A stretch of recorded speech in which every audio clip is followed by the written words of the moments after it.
Hola, soy María Clara Calle por Natalia Cabrera. Esto es Aquí América, el programa donde revisaremos en profundidad las historias y las noticias de nuestro continente. En esta edición iremos a Estados Unidos, donde aumenta la tensión por las políticas migratorias. El jefe del Departamento de Seguridad Nacional asegura que hay una oleada de migrantes que está en camino de ser la mayor en 20 años. Solo el mes pasado, más de 100.000 personas intentaron cruzar la frontera.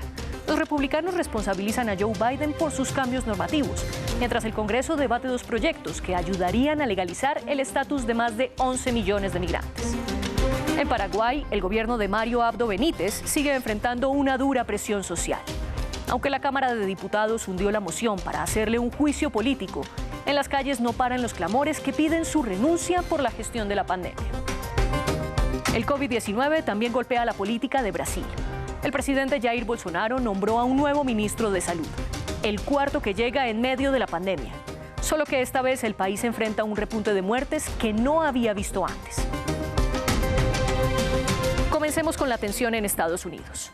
Desde que asumió la presidencia, Joe Biden le ha apostado a cambiar las políticas migratorias. Y ahora esas modificaciones se sienten especialmente en la frontera con México. La misma administración reconoce que podrían llegar más migrantes que en los últimos 20 años. Varios sectores aseguran que eso se debe a que Biden permitió que los menores de edad se quedaran en Estados Unidos, al menos temporalmente. Los republicanos critican esa decisión y en medio de la tormenta política, la Casa Blanca respalda dos proyectos en el Congreso para proteger aún más a los migrantes. Veámoslo en el siguiente reporte. Muchos la llaman la crisis fronteriza de Joe Biden. Mientras el presidente impulsa una serie de reformas sobre la migración, desde que llegó a la Casa Blanca, el mandatario paró la construcción del muro con México, comenzó a desmantelar el programa que obligaba a los migrantes a quedarse en el territorio azteca, mientras Estados Unidos decidía caso por caso y recibió al menos temporalmente a los menores de edad que migran solos. Esto contrasta con el aumento de personas que han intentado cruzar hacia la Unión Americana. Solo en febrero, las autoridades estadounidenses detuvieron a más de 100.000 personas en la frontera con México, una cifra que no se veía desde marzo de 2019. El secretario de Seguridad Nacional estima que si estos números siguen al ritmo actual, Estados Unidos tendría la mayor cantidad de migrantes en los últimos 20 años.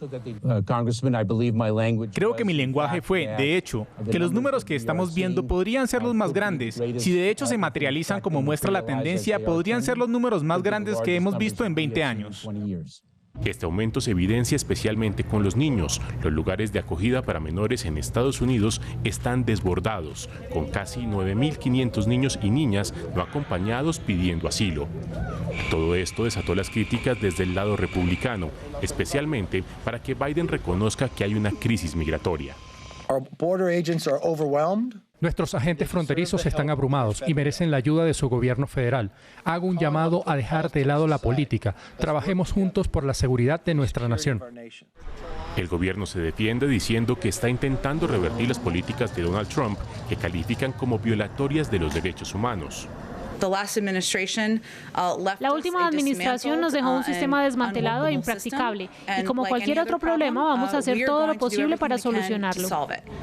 Pero esta postura no ha sido suficiente para frenar la presión y ahora el gobierno de Biden está entre la espada y la pared, pues mientras aumentan las críticas por lo que ocurre en la frontera sur, la Casa Blanca respalda dos proyectos de ley precisamente sobre migración.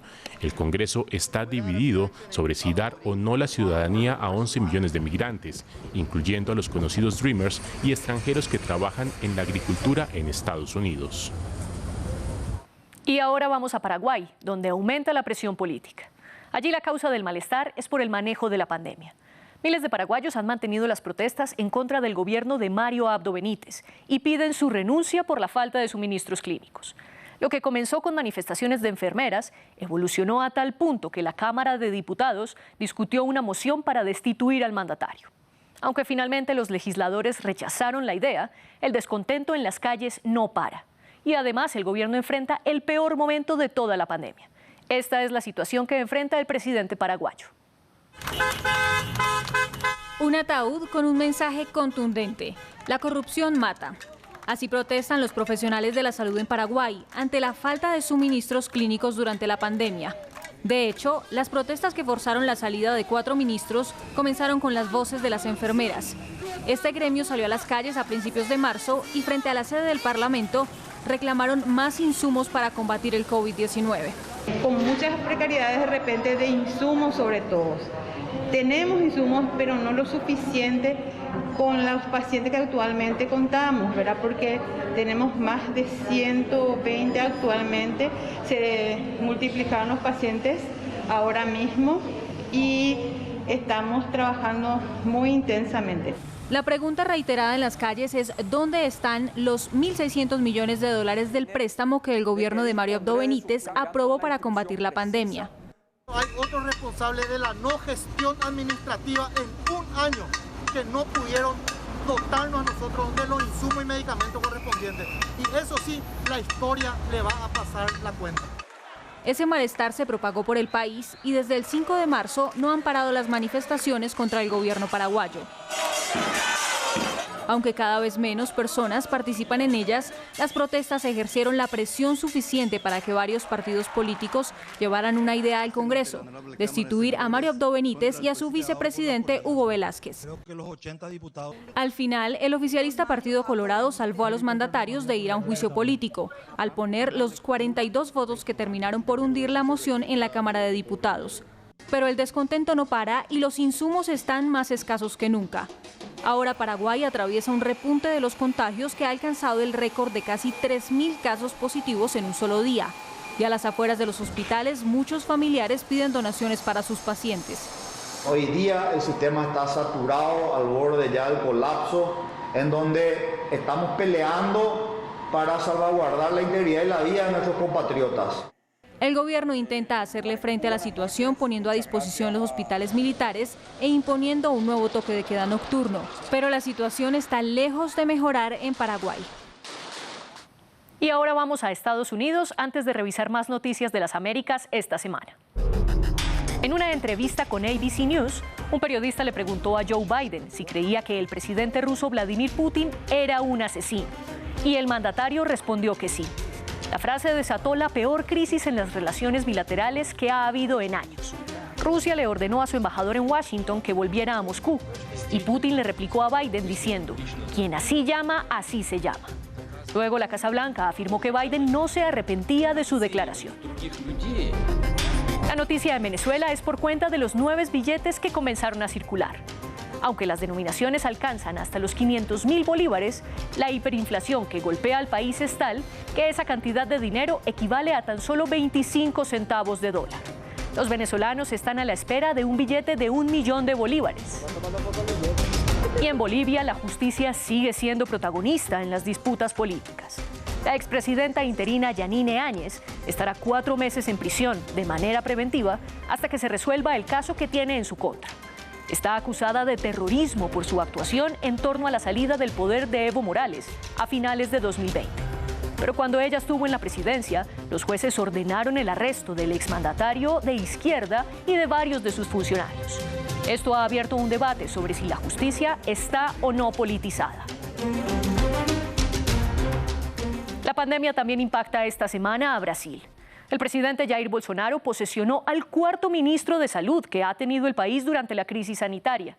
Los 3 funcionarios anteriores salieron en medio de polémicas y algunos tuvieron claras diferencias con el mandatario frente a su manejo del COVID-19.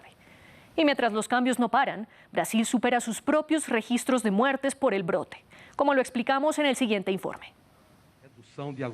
Una pandemia y 4 ministros de salud. Desde el comienzo, el presidente Jair Bolsonaro y sus políticas de negación de la pandemia han chocado con funcionarios que él mismo nombra. Su primer ministro de Salud, Luis Enrique Mandetta, defendió el distanciamiento social, a pesar de que el mandatario rechazaba la idea por los efectos en la economía. Las diferencias escalaron hasta que Mandetta fue despedido el 16 de abril de 2020. El ministro de Salud pidió y reforzó junto con los gobernadores la necesidad del aislamiento, la distancia. El presidente de la República dijo exactamente lo contrario. Demostró lo contrario y rompió esta cadena de forma sistemática, haciendo que mucha gente dudara. En su reemplazo llegó Nelson Teich. Durante su fugaz papel como ministro de Salud, él también se opuso a las posibilidades posturas de Bolsonaro, especialmente a las recomendaciones del presidente de usar cloroquina. Al mes de llegar a la cartera, el ministro renunció. La vida está hecha de decisiones y hoy elegí irme. Fue así como Eduardo Pasuelo comenzó a dirigir el Ministerio de Salud en mayo de 2020. Desde que asumió el cargo, las críticas se enfilaron contra Bolsonaro por haber posesionado a un general del ejército sin experiencia en salud pública, justo en el peor momento de la pandemia. Pasuelo no solo impulsó la cloroquina como su jefe, sino que aceptó la desautorización pública que el presidente le hizo sobre su plan de comprar 46 millones de vacunas a China. Señores, es así de simple. Uno manda y el otro obedece, pero nosotros nos tenemos cariño. De poco sirvió su obediencia. Bolsonaro decidió cambiarlo por Marcelo Queiroga el 16 de marzo. El gobierno dice que todo es para renovar las políticas del Ministerio de Salud. Los impactos de las muertes por COVID-19 los podremos reducir con 2 puntos principales. Primero, con nuestras propias políticas de distanciamiento social que permitan reducir la circulación del virus. Segundo, con una mejora en la capacidad asistencial de nuestros servicios hospitalarios. El cuarto ministro de Salud de Bolsonaro llega a la cartera en la peor semana de la pandemia, con más de 2.000 muertos a causa del virus casi todos los días. Y me despido con la imagen de la semana que llega desde Estados Unidos. La primera nativa americana en liderar un puesto ministerial en toda la historia del país. Ella es Deb Haaland, miembro de la etnia Pueblo de Laguna, y quien ahora será la secretaria del Interior. Desde allí jugará un papel determinante en las políticas de los recursos naturales y las tierras tribales. Esto es todo por hoy. Gracias por acompañarme en esta emisión de Aquí América. Recuerden que pueden seguirme en redes sociales en la dirección que ven en sus pantallas. Soy María Clara Calle por Natalia Cabrera. Continúen con más información en France 24 y France24.com.